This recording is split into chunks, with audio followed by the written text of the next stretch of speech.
Hello student, Shri coaching classes में आपका स्वागत है। और बच्चों, आज हम आपके लिए लेकर आए हैं एक बहुत ही महत्वपूर्ण टॉपिक, मिसाइल। बच्चों, मिसाइल हम पहले पढ़ चुके हैं, लेकिन यहाँ पर हम बच्चों मिसाइल का कुछ विशेष रूप से जो है उदाहरण के रूप में यहाँ पर लेंगे एक एग्जाम्पल जो आपको बहुत काम आए। जब भी मिसाइल की बात होती है बच्चों, तो साबुन का उदाहरण आता है, और जब भी साबुन की बात होती है तो मिसाइल का उदाहरण आता है। अब ऐसा क्या है इन दोनों के बीच में? तो बच्चों, सबसे पहले तो आपको मिसाइल की परिभाषा पता होना चाहिए कि मिसाइल क्या था। बच्चों, हमने जो है कणों के प्रकार के आधार पर जो वर्गीकरण किया था वो था बहुआण्विक कोलाइड, बृहद आणविक कोलाइड और एक था समृद्ध कोलाइड। और समृद्ध कोलाइड के अंतर्गत क्या आता है? मिसाइल आता है। तो इनमें होता क्या था बच्चों, इस मिसाइल में जो कम सांद्रता पर यह क्या करते थे, जो कोलाइड कण थे कम सांद्रता पर तो ये विद्युत अपघट्ट की भांति व्यवहार करते थे, सामान्य विद्युत अपघट्ट की भांति। लेकिन जब अधिक सांद्र हो जाता था इनका, अधिक सांद्रण पर ये क्या करते थे, कोलाइड आकार के कणों में बदल जाते थे। ठीक है, कुछ पदार्थ ऐसे होते हैं जो कम सांद्रता पर क्या करते हैं, प्रबल विद्युत अपघट्ट की भांति व्यवहार करते हैं, सामान्य नॉर्मल है ना, पूर्णतः आयनित हो जाते हैं और कोई दिक्कत नहीं उसमें होती। लेकिन जब इनकी सांद्रता बढ़ जाती है बच्चों, ये क्या करते हैं, ये समृद्ध होकर कोलाइड का कण के आकार का बना लेते हैं।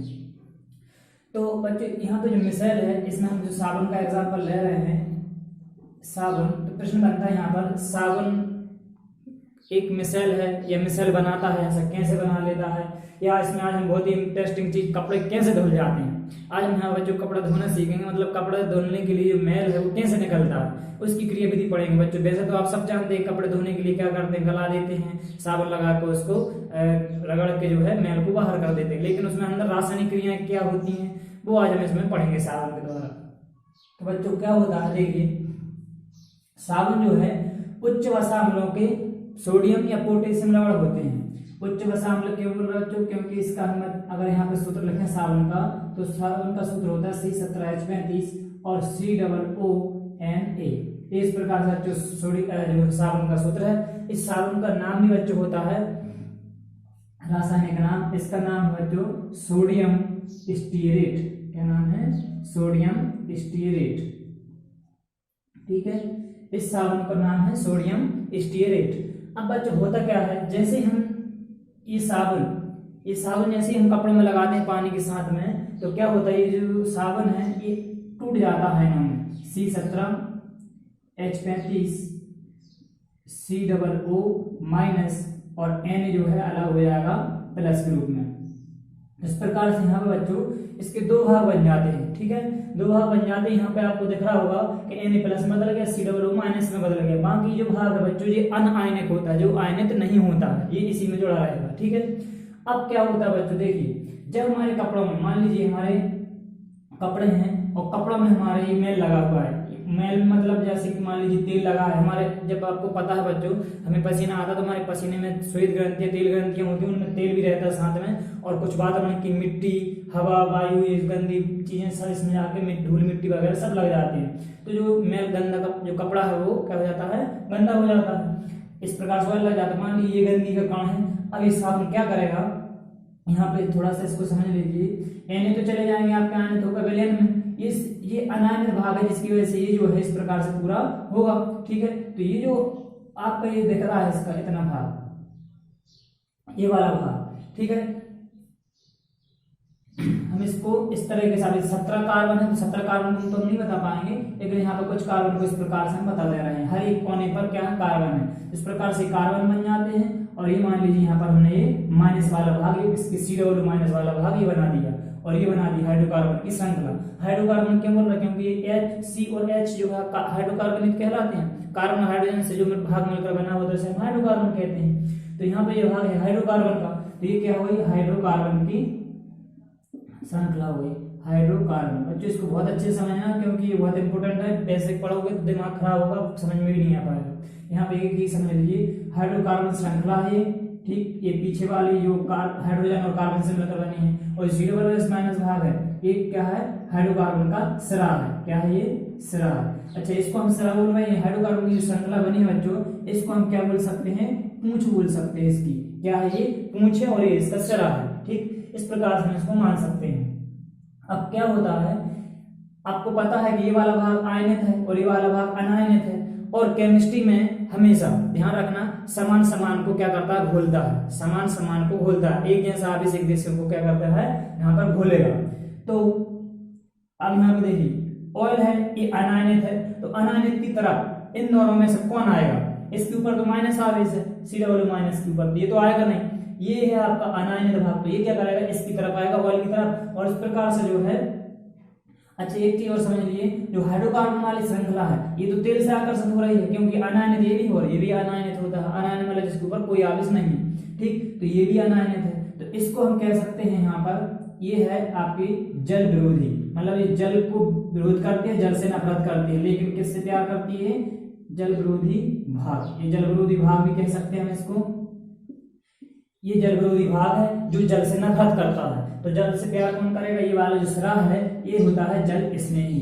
इसका मतलब हम ये कह सकते हैं कि मिश्रण में जल स्नेही और जल विरोधी दोनों ही भाग इसमें होते हैं, ये भी हमें याद रखना है और सब चीजों को लिंक करते चलना है कि इस मिश्रण में जल स्नेही जल विरोधी दोनों ही भाग होते हैं और दोनों से मिलकर क्या बन जाता है, मिश्रण बन जाता है। देखिए अब क्या होगा, आपको एक इतनी चीजें पता चल गई कि जो पूंछ है इसकी हाइड्रोकार्बन की श्रृंखला पूंछ कहलाती है, जल विरोधी होती है, जो जल से दूर भागेगी। अब जल बच्चों बिल्कुल पास आसपास उसके है तो वो क्या करेगी, जो तेल है तेल के अंदर घुस जाएगा, वो जो हाइड्रोकार्बन वाला भाग है, क्योंकि जल उसके अंदर नहीं आ पाता, क्योंकि ये तो जल स्नेही है, इस तरह तो सारा जल की तरफ रहेगा, ठीक है।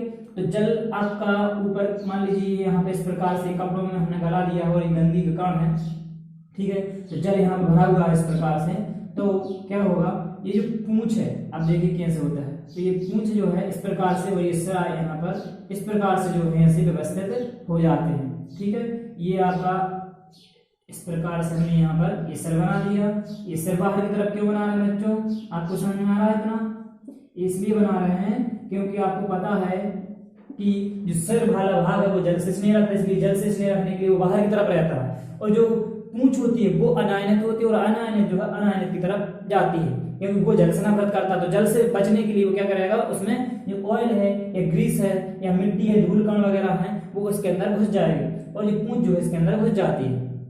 अब जब हम बच्चों क्या करते हैं, पानी के साथ जब इसको गलाते हैं या धोते हैं तो होता क्या है, जो माइनस वाला भाग है, अब बच्चों आपको पता है कि जल में जो है HOH माइनस इस प्रकार से ये भाग रहते हैं, H प्लस OH माइनस, तो जल का जो हाइड्रोजन आयन है या ये कहें कि जल जो होता है वो जल क्या करेगा, इस आयनित भाग को खींचेगा। अब आयनित भाग को खींचेगा बच्चों, जो ऑयल जो है पहले से उससे जो ग्रीस तेल से बन गया है ना, इस पूंछ से बन गया है, अब जो पानी खींचेगा बच्चों तो पानी ये दोनों भाग एक दूसरे जुड़े हुए हैं, CW ये वाला भाग CW माइनस है और ये वाला भाग क्या है, ये वाला भाग अपना C17H35 वाला, तो ये एक दूसरे से जुड़े हुए हैं, ये वाला खींचेगा और ये वाला इसमें घुसा है, तो क्या होगा, जब इसको खींचेंगे जल के साथ में, ये वाला जल खींचेगा इसको, जब ये वाले भाग को, तो जल जब ये खींचेगा तो इस प्रकार से ऑयल में जो गंदगी वगैरह जो भी चीज उसमें है कपड़े में, वो भी क्या होगी, साथ में खिंच जाएगी, इस प्रकार से जो है कपड़ा अपना साफ हो जाता है। तो ये थी बच्चों इसकी क्रियाविधि साफ करने की, इसको आप जो है समझ लेना है और अच्छे से, और कोई भी दिक्कत आती है तो आप कमेंट करके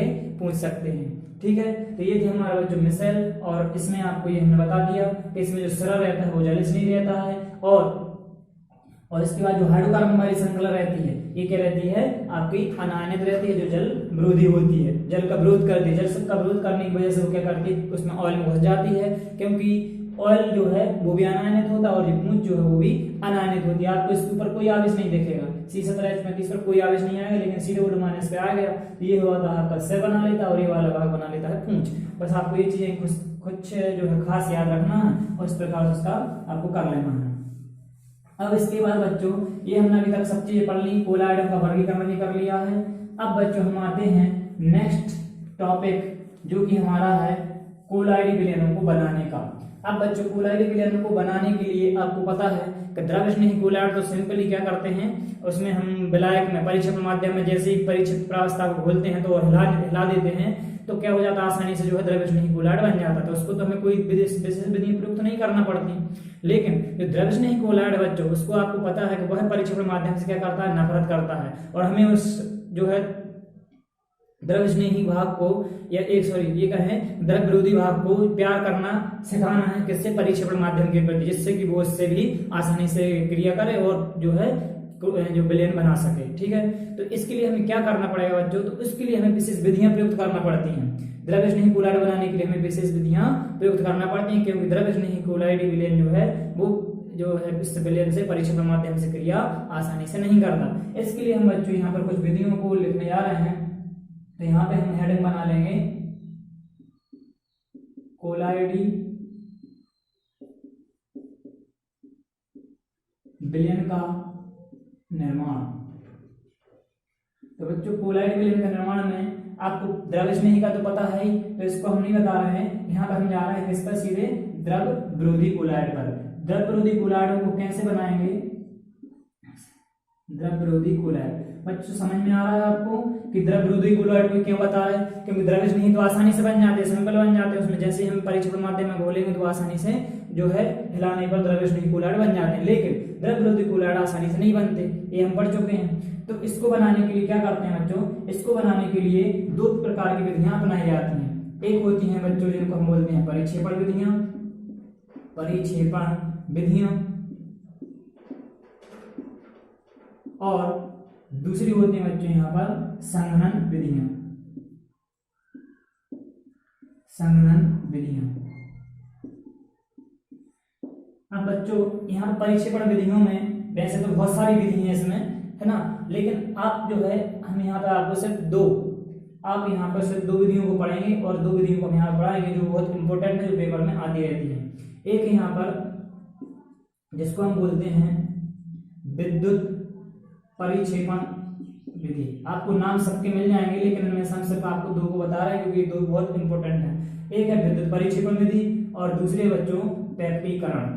ठीक है, तो ये इससे जो है हम पेप्टीकरण, तो इससे जो है द्रव विरोधी कोलाइड को बनाएंगे। विद्युत परिक्षेपण विधि, पेप्टीकरण, इसको ही बच्चों एक नाम और उसके नाम से जाना जाता है ब्रेडिंग की आर्क विधि, ब्रेडिंग की आर्क विधि, इसके नाम से भी ये पूछ लेते हैं, ब्रेडिंग की आर्क विधि।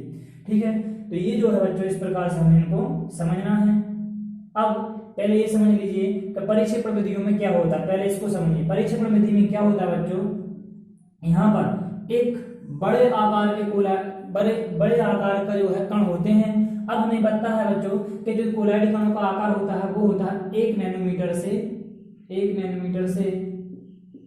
100 नैनोमीटर, 1 नैनोमीटर से 100 नैनोमीटर के मध्य में। ठीक है, इतना ये इनका आकार होता है बच्चों। ये जो आकार है कहीं कहीं की बुक में आपका जो कोई टीचर जो है इसको 1000 नैनोमीटर पढ़ा देते हैं, लेकिन जो नॉर्मल है बुक में जो दिया हुआ है वो 1 नैनोमीटर से 100 नैनोमीटर दिया है। या आप सेंटीमीटर में याद रखें तो 10⁻⁻5 से 10⁻⁷ सेंटीमीटर के मध्य में, तो ये आपको याद रखना है। तो कोलाइड कणों का आकार रखना होता है बच्चों हमें, तो इससे मतलब है क्योंकि पूरा टॉपिक जो है बच्चों कोलाइड विलयन, आधा चैप्टर अगर बोले तो कोलाइड विलयनों के ऊपर से है।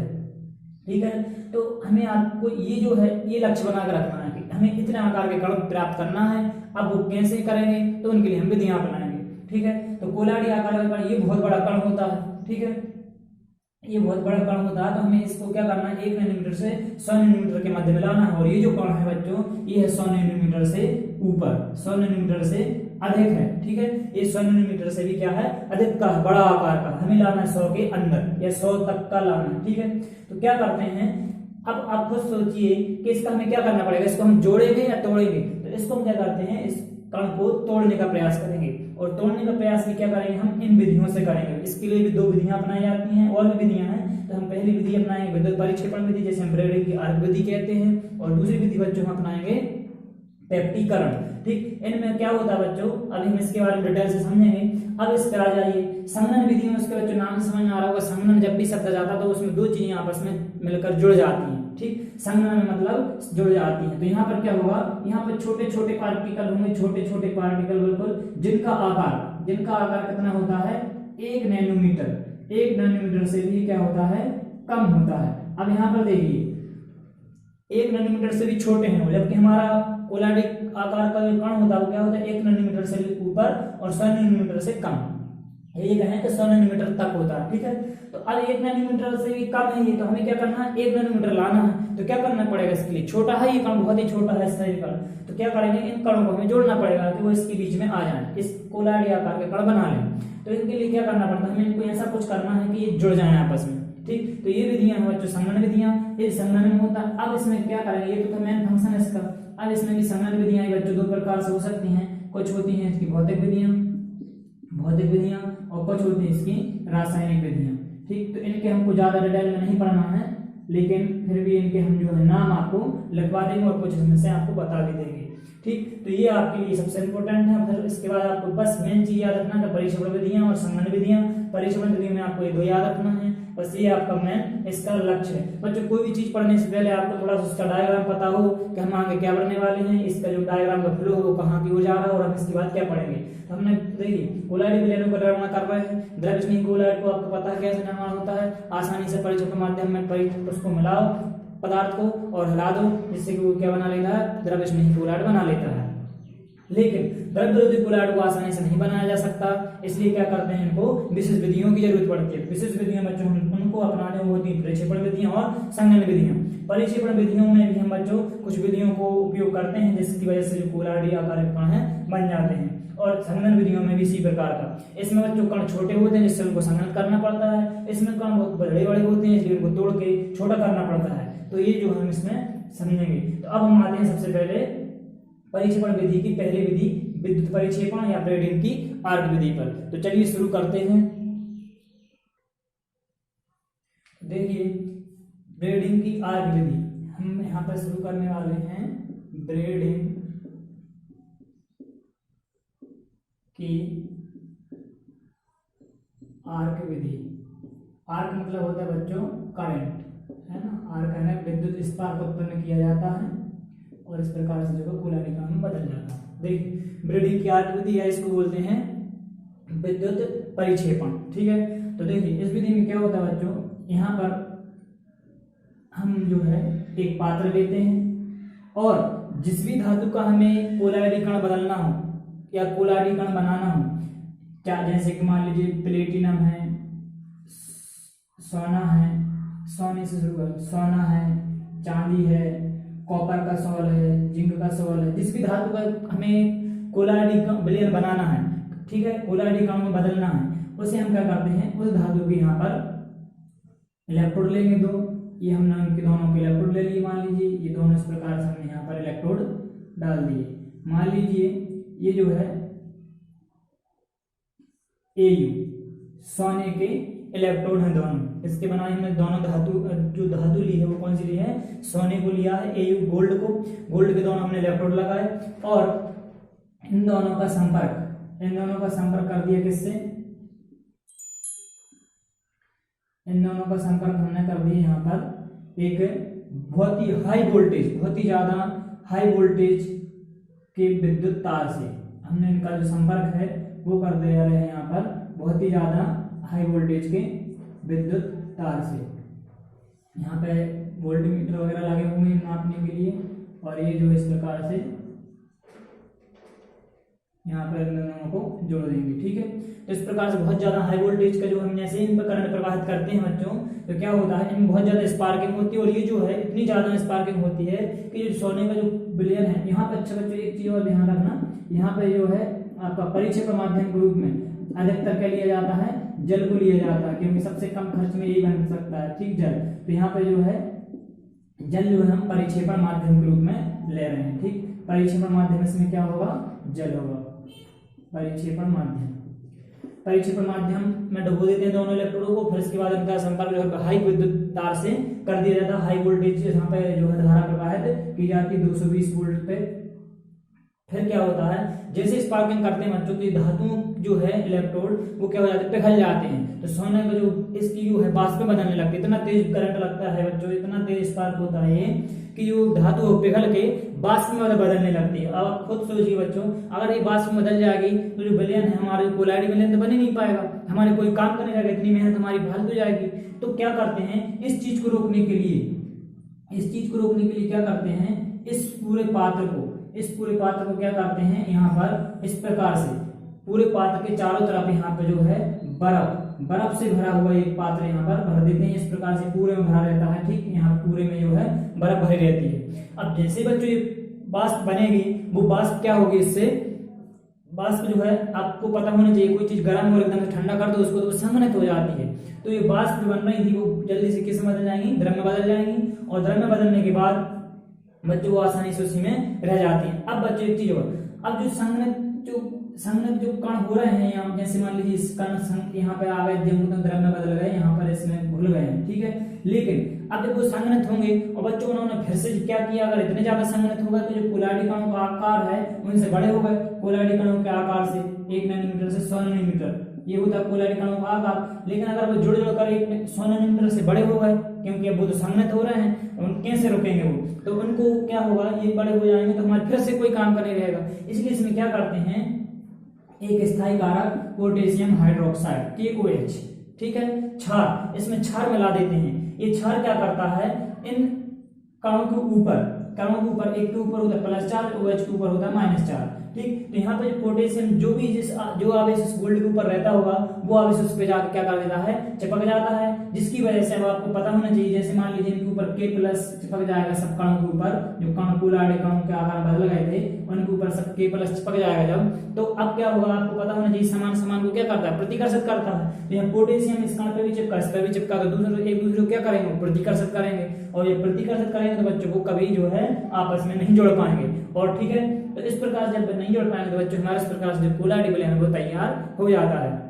तो हमने जो KOH क्यों मिलाया, तो KOH जो है हमने कोलाइडी विलयन के कणों को स्थायित्व प्राप्त करने के लिए, कोलाइडी कण जो आपस में फिर से ना जुड़ जाएं, इसलिए हमने यहाँ पर इस KOH को मिलाया, जिससे इसका स्थायित्व बढ़ जाता है। अगर हम इसको नहीं मिलाएंगे तो दोबारा से क्या हो जाएंगे, इतने संघनित हो जाएंगे तो दोबारा फिर वो बड़े आकार में मिल जाएंगे, जो हमारे काम का नहीं रहेगा। तो इस प्रकार से बच्चों इस विधि को बोलते हैं ब्रेडिंग की आर्क विधि। इसमें बस नॉर्मली 2 इलेक्ट्रोड लेते हैं, दोनों इलेक्ट्रोडों को तार द्वारा जोड़ दिया जाता है, परीक्षक के माध्यम के रूप में जल लेते हैं, हाई वोल्टेज पर विद्युत धारा प्रवाहित की जाती है, जिससे कि धातुएं जो है दोनों गोल्ड के जो इलेक्ट्रोड हैं वो क्या हो जाते हैं, पिघल जाते हैं, उनकी वाष्प बनने लगती हैं। उन वाष्पों को इकट्ठा करने के लिए हम क्या करते हैं, चारों तरफ इसके बर्फ भरे पात्र में रखते हैं, जिससे कि उसकी वाष्प जो है वो संघनित हो जाती है और इस विलयन में रह जाती है। अब जो विलयन में संघनित होती है लेकिन इतनी संघनित ना हो जाए कि वो बड़ा आकार का कण बना ले, इसलिए कि इसके लिए हम क्या करते हैं, उसमें क्षार भी मिला के रखते हैं, जिसकी वजह से जो पोटेशियम आयन है वो उसके ऊपर चिपक जाते हैं और समान को क्या करते हैं, प्रतिकर्षित करते हैं, जिसकी वजह से कोलाइडी कण कभी भी ना तो नीचे बैठेंगे और ना ही बच्चों आपस में कभी जुड़ेंगे। इस प्रकार से हमारे पास कोलाइडी कणों के आकार जो प्राप्त हो जाते हैं, ठीक। तो बच्चों ये थी आपकी